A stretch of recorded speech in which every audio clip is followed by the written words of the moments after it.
रथ रावण के पास था, संसाधन रावण के पास थे, सेना रावण के पास थी, सोना रावण के पास थी, वो तो सोने की लंका में रहता था। भगवान राम के पास सत्य था, आशा थी, आस्था थी, प्रेम था, परोपकार था, विनय था, धीरज था, साहस था और भगवान राम के पास सत्य था। दिल्ली का सुप्रसिद्ध रामलीला मैदान है। यहाँ बचपन से मैं आ रही हूँ। हर साल दशहरे के दिन यहाँ इसी मैदान में रावण के पुतले का दहन होता है। सदैव नहीं रहती सत्ता, सत्ता आती है, जाती है, अहंकार चूर चूर होता है एक दिन।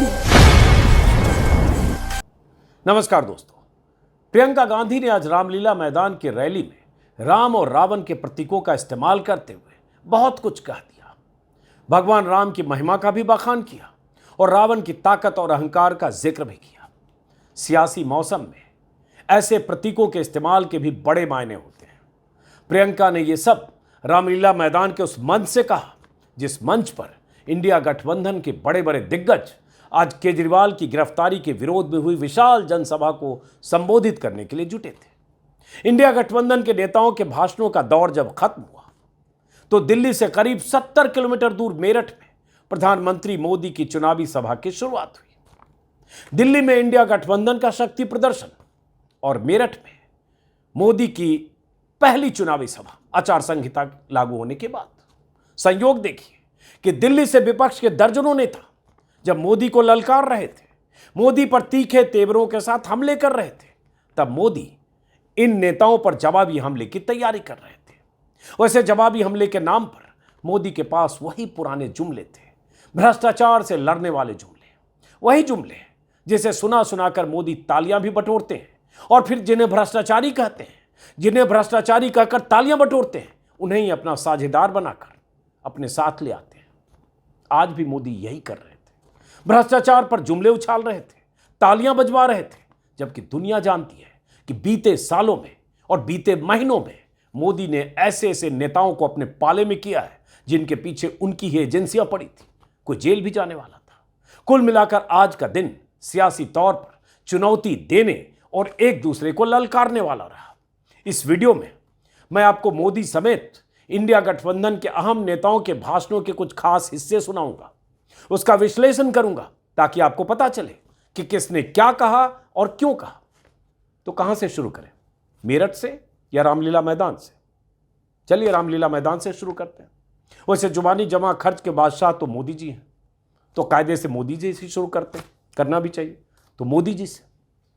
मोदी जी मेरठ में चुनावी सभा की शुरुआत करने आज पहुंचे। मेरठ से जो भगवान राम बने थे, किरदार अरुण गोविल रामायण में, दूरदर्शन के जमाने में आपको याद होगा, वो मेरठ से उतारे गए हैं सीधे पैराशूट से उम्मीदवार के तौर पर, और बहुत सारे नेता। तो प्रधानमंत्री मोदी ने अपने भाषण में भ्रष्टाचार का जिक्र किया। कैसे, किन शब्दों में, वो बताऊंगा, सुनाऊंगा। उससे पहले आपको पता होगा कि केजरीवाल की गिरफ्तारी किस तरह से हुई है। आपको पता होगा कि इससे पहले हेमंत सोरेन की गिरफ्तारी हुई। आपको पता होगा कि विपक्ष के दर्जनों नेताओं के पीछे सरकार की एजेंसियां लगी थी और उनमें से कई नेता जब शामिल हो गए बीजेपी में तो उन्हें उन एजेंसियों से मुक्ति मिल गई और मोदी के साथ गाहे बगाहे मंच पर दिखने लगे। तो आज जब भ्रष्टाचार पर मोदी कह रहे थे तो उसको फिर से गौर से सुना जाना चाहिए। और उसके बाद इसी वीडियो में आगे बताऊंगा कि राहुल गांधी ने, अखिलेश यादव ने, उद्धव ठाकरे ने और बाकी नेताओं ने क्या क्या कहा। पहले मोदी जी को सुना जाए। भ्रष्टाचार पर तालियां बजवाने में तो उस्ताद हैं ही, तो जरा सुनिए पहले कुछ सेकंड का ये बयान।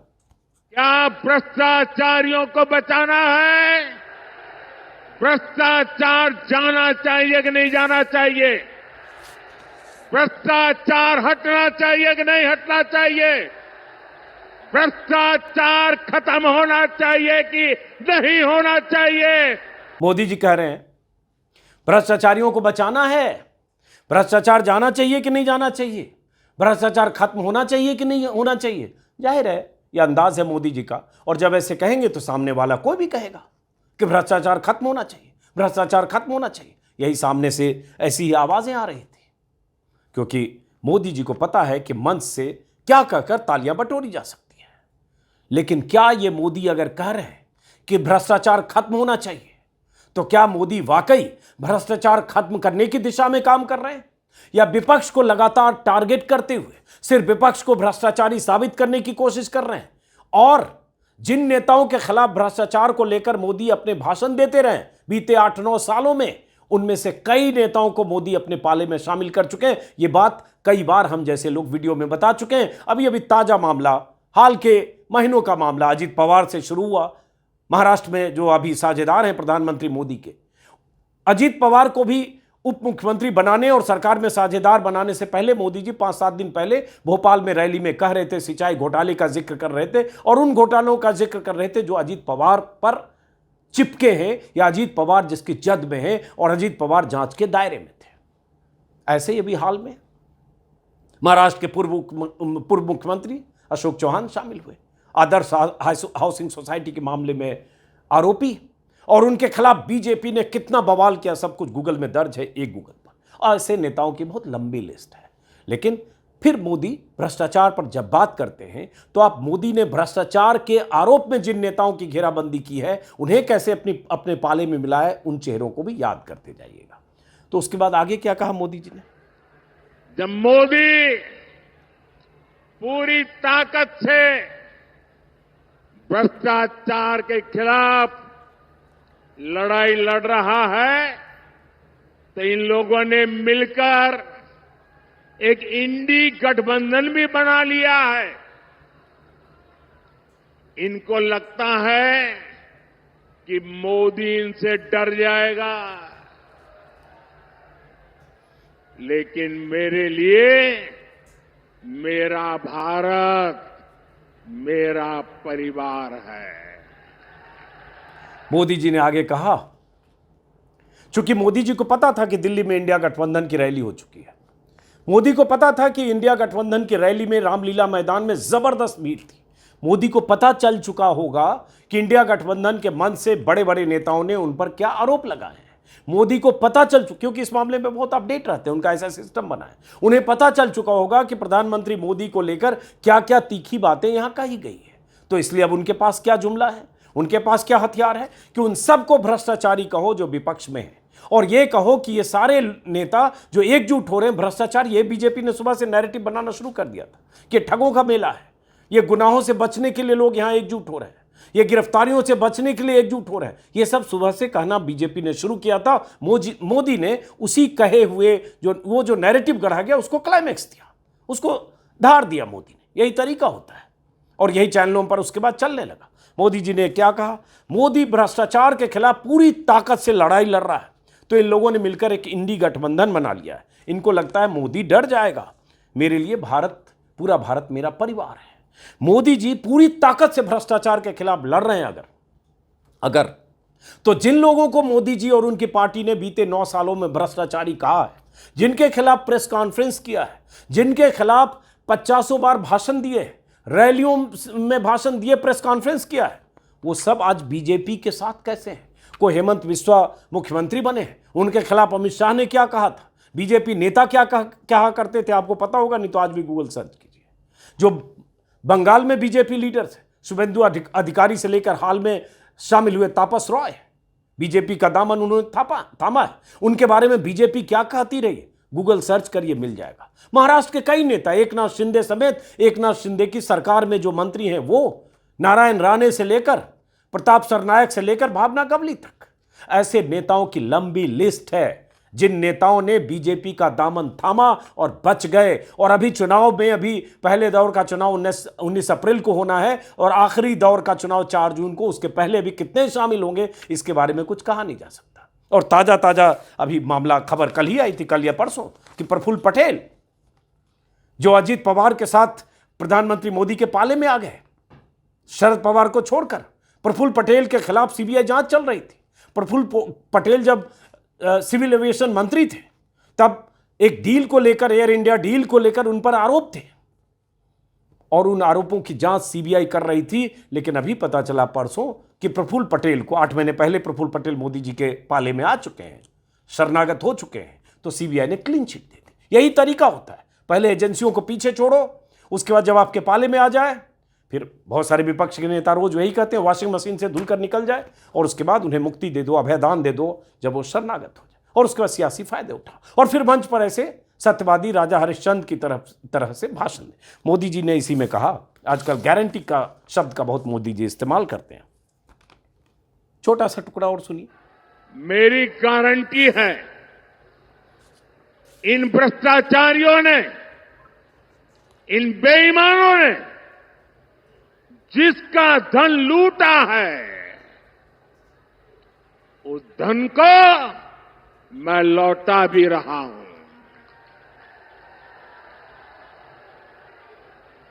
कांग्रेस की सरकार के दौरान गरीबों का, छोटे निवेशकों का, बैंकों का हजारों करोड़ रुपए हड़प लिया गया था। आपको खुशी होगी साथियों, हमने भ्रष्टाचारियों की संपत्ति जब्त करके 17,000 करोड़ रुपए, कितने? 17,000 करोड़ रुपए, कितने? 17,000 करोड़ रुपए से ज्यादा भ्रष्टाचारियों पर कार्रवाई करने की बात तो की कहते रहते हैं, तब तक जब तक उनके पाले में ना आ जाए। लेकिन उन्होंने एक बात और कही जो हाल के दिनों में उन्हें कहना शुरू किया है। उनका वो चर्चित जुमला तो है ही 2014 के पहले का कि 15-15 लाख इतना काला धन है कि सब हम वापस ले आए तो 15-15 लाख गरीबों की जेब में चला जाएगा, हर गरीब के पास, जो किसी को मिला नहीं। अब उन्होंने कहना शुरू किया है कि भ्रष्टाचारियों ने जो धन लूटा है वो धन हम वापस लेंगे उनसे, मतलब हम जब्त करेंगे ईडी एजेंसियां और उसके बाद लोगों तक पहुंचाएंगे जिनसे लूटा है। यही मोदी जी इसमें कह रहे थे कि छोटे छोटे निवेशकों का हजारों करोड़ जो लूटा गया, हड़प लिया गया, वो संपत्ति 17,000 करोड़ से ज्यादा। और पूछ भी रहे हैं उसी तरह से, कितने 17,000 करोड़, कितने इसी तरह से जुमले उछालते हुए पूछ रहे हैं। लेकिन 17,000 करोड़ अगर आपने कहा कि आपने निवेशकों को लौटाया, तो आज भी आंकड़े गवाह हैं कि करीब 14.5 लाख करोड़, करीब 14.5 लाख करोड़ जो बड़े उद्योगपति हैं, कारोबारी हैं, उद्योग घराने हैं, उन पर जो लोन था, बैंकों का कर्ज था, उसे राइट ऑफ किया गया। या 14.5 लाख करोड़ जो राइट ऑफ किया, जो पैसे डूबे, उनमें से बड़ा हिस्सा बड़े उद्योगपतियों, कारोबारियों का और ऐसे औद्योगिक घरानों का था। तो यहां तो आप 17,000 करोड़ का जिक्र कर रहे हैं, वहां तो 14.5 लाख करोड़ का बड़ा हिस्सा, 7, 8, 9 लाख करोड़ की बात हो रही है। लेकिन मोदी जी ऐसे बोलते हैं, भीड़ में लोगों को लगता है वाह क्या मोदी जी ने कहा है, कितनी बड़ी बात कह दी, 17,000 करोड़ और 14 लाख करोड़, और वो जो लूट के भाग गए वो, और वो जो राइट ऑफ किया वो, बड़े बड़े उद्योगपतियों ने बैंकों को चपत लगाया, चूना लगाया, वो सब कुछ आंकड़े दर्ज हैं। एक गूगल सर्च कीजिए राइट ऑफ, कारोबारियों को कितना कर्जा माफ किया या राइट ऑफ किया, आपको गूगल पर सब मिल जाएगा। तो इन आंकड़ों की बात तो मोदी जी करते नहीं हैं, और बड़ी बड़ी बातें मोदी जी ने आज फिर की, क्योंकि चूंकि उन्हें इंडिया गठबंधन के तमाम नेताओं को परिवारवादी तो कहते ही हैं। ये अलग बात है कि मंच पर उनके साथ जयंत चौधरी जो ताजा पार्टनर बने हैं वो भी बैठे हैं। और जब मोदी परिवारवादी कहते हैं तो मंच पर ऐसे परिवारवादी लोग बैठे होते हैं। बिहार में जाएंगे तो चिराग पासवान और बहुत सारे लोग वहाँ बैठे मिलेंगे, दूसरे राज्यों में जाएंगे तो वहाँ भी मिलेंगे, और यहाँ भी मेरठ में बैठे थे, जिनकी तीसरी पीढ़ी जयंत चौधरी परिवार का हिस्सा न होते, चौधरी चरण सिंह के पोते न होते, अजीत सिंह के बेटे न होते, तो विदेश से पढ़कर आकर सीधे जो राजनीति में इतनी चमक के साथ, धमक के साथ आगे बढ़े नहीं होता। मंच पर बैठे थे और उन्होंने कहा ऐसे लोगों ने इंडिया गठबंधन बनाया। तो अभी जयंत चौधरी कुछ महीने पहले तक तो इंडिया गठबंधन में ही थे, बनाने वाले लोगों में शामिल थे, नीतीश कुमार भी शामिल थे जो अब मोदी जी के साथ है। जब बिहार जाएंगे तो वहाँ बहुत सारे लोग ऐसे होंगे। खैर, तो ये मोदी जी का भाषण था। और जैसा कि मैंने कहा, जुमला उछालना जुमलों के जरिए लोगों से तालियां बजवाना उनकी फितरत। अब हुआ ये कि जब इस तरह की बात मोदी जी शाम को प्रधानमंत्री मोदी ने कहा, लेकिन उससे पहले दोपहर में जब इंडिया गठबंधन के नेताओं की जमात, नेताओं का समूह जब रामलीला मैदान में जुटा, जबरदस्त भीड़ थी। इतनी भीड़ कि जाहिर है विपक्ष का हौसला बढ़ाने के लिए काफी था, क्योंकि चुनाव में वक्त कम है।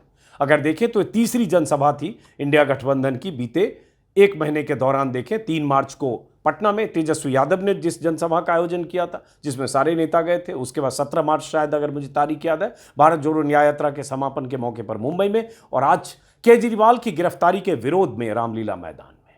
और केजरीवाल की गिरफ्तारी को लेकर लगातार सवाल उठ रहे, न सिर्फ सवाल उठ रहे बल्कि विदेशी मीडिया, अमेरिका से लेकर कुछ देश भी इस पर अपनी राय व्यक्त कर चुके हैं कि यह तरीका सही नहीं है। विपक्ष के नेताओं का कहना है कि प्रधानमंत्री मोदी की सत्ता या सरकार चुनाव के पहले विपक्ष के नेताओं को न सिर्फ टारगेट कर रहा है, बल्कि कांग्रेस से लेकर लेफ्ट पार्टी तक ऐसे दलों के खातों को फ्रीज करने या उन्हें इनकम टैक्स का नोटिस भेजकर परेशान करने की तैयारी हो रही है। कांग्रेस को तो तीसरी बार या चौथी बार नोटिस मिला अभी शुक्रवार को, और 3000 करोड़ से ज्यादा, लगभग 3500 करोड़ कांग्रेस से उगाही करने का या उनसे पेनल्टी लेने के लिए इनकम टैक्स ने नोटिस जारी किया। यही मंच से राहुल गांधी, मल्लिकार्जुन खड़गे और तमाम नेता बता भी रहे थे। तो एक तरफ आर्थिक कमर तोड़ना, दूसरी तरफ ईडी और एजेंसियों का इस्तेमाल, तीसरी तरफ सलाखों के पीछे भेजना, चौथी बात कि जो विपक्ष का नेता किसी ढंग से मोदी के पाले में आ जाए उन्हें इन सब से मुक्ति, मतलब तोड़फोड़ भी करेंगे। अगर इधर आ जाओगे तो मुक्ति भी मिलेगी, वरना जेल जाओ, सलाखों के पीछे जाओ, या इनकम टैक्स का नोटिस भुगतो, या खाते फ्रीज कराओ, जो कांग्रेस के साथ हुआ। तो क्या कुछ कहा है विपक्ष के नेताओं ने, मैं चाहता हूं एक एक करके सुनिए। सबसे पहले प्रियंका गांधी को आपने सुना, अब जरा सुनिए राहुल गांधी ने क्या कहा। नरेंद्र मोदी जी इस चुनाव में मैच फिक्सिंग करने की कोशिश कर रहे हैं हो कि विपक्ष चुनाव ना लड़ पाए, और इसीलिए आपने कांग्रेस पार्टी के बैंक अकाउंट रद्द किए, आपने इलेक्शन कमीशन में अपने लोग बैठाए। आप मीडिया को खरीद सकते हो, आप मीडिया को दबा सकते हो, आप मीडिया के रिपोर्टर्स का मुंह बंद कर सकते हो, मगर आप हिंदुस्तान की आवाज को नहीं दबा सकते हो। आप लोगों ने पूरे दम से वोट नहीं दिया तो इनकी मैच फिक्सिंग कामयाब हो जाएगी।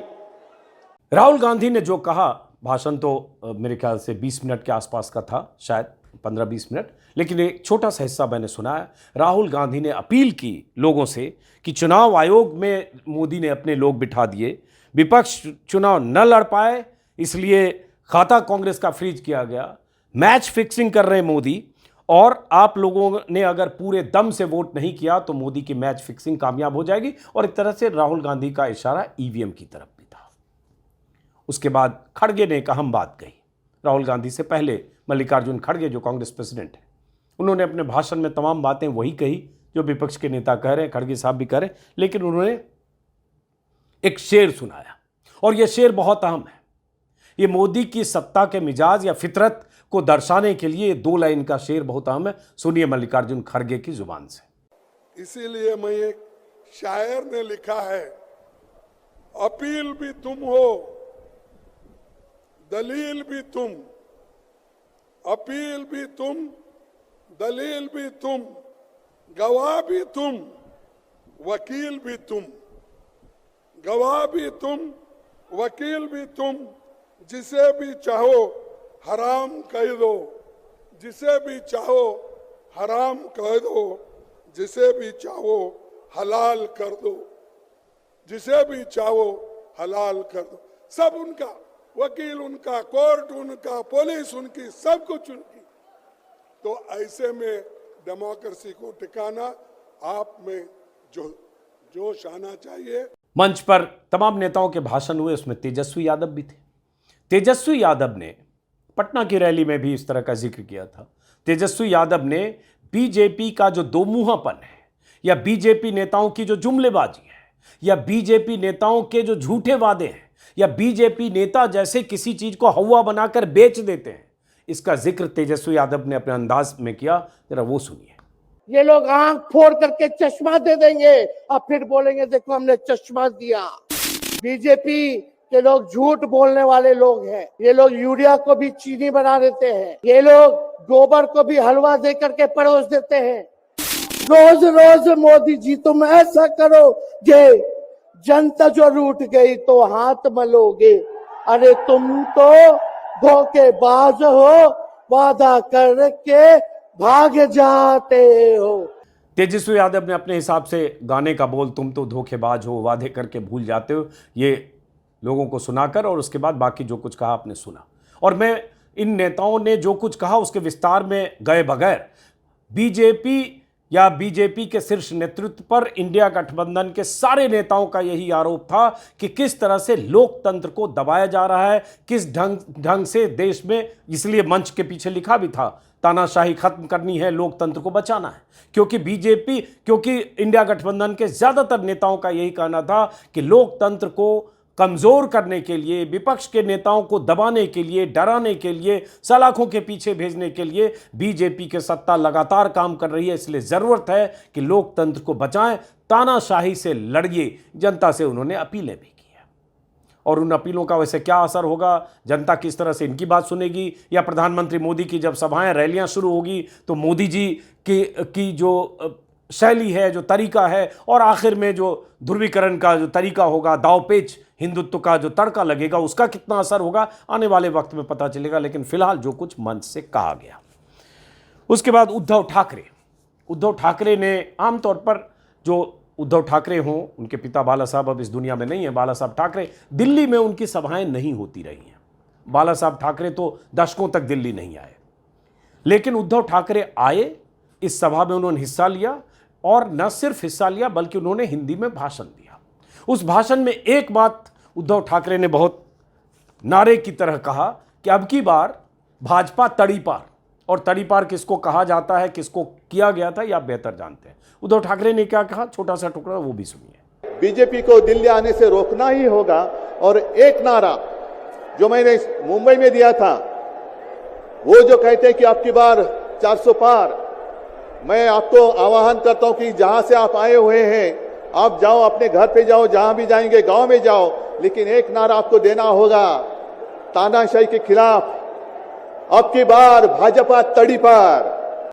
और उद्धव ठाकरे के साथ बीजेपी ने क्या किया है, उद्धव ठाकरे की सरकार कैसे गिराई गई। पहली बार भी कोशिश हुई थी जब वहां सरकार बनाने की कोशिश अजीत पवार के साथ की थी बीजेपी नेताओं ने, और तड़के 5 बजे सुबह सूर्योदय से पहले अजीत पवार को तोड़कर और देवेंद्र फडणवीस के साथ शपथ ले ली गई थी। भगत सिंह कोश्यारी गवर्नर थे, लेकिन अजीत पवार को उस सरकार में ताजपोशी या शपथ लेने के बाद भी अजीत पवार को बाहर आना पड़ा, क्योंकि शरद पवार के हाथ में नियंत्रण था। लेकिन बाद में ऑपरेशन बीजेपी पीछे पीछे करती रही और आखिर कामयाबी बीजेपी को मिली जब अजीत पवार बीजेपी के साथ गए, एनसीपी में टूट हुई। उससे पहले एकनाथ शिंदे उद्धव ठाकरे का साथ छोड़कर कैसे सूरत होते हुए गुवाहाटी पहुंचे, सरकार बनी, ये सब आप कहानी जानते हैं।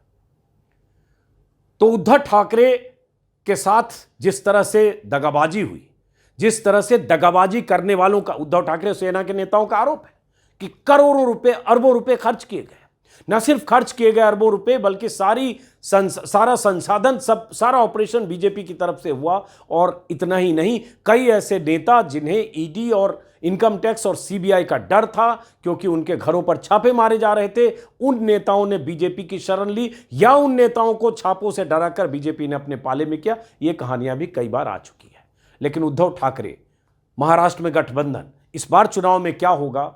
क्या उद्धव ठाकरे अपनी खोई हुई जमीन को चुनाव में कार्यकर्ताओं के दम पे या अपने शिव सैनिकों के दम पर वापस ले पाएंगे? ये आने वाला वक्त बताएगा। अखिलेश यादव भी मंच पर थे, यूपी बहुत अहम है। अखिलेश यादव ने क्या कहा वो भी सुनिए।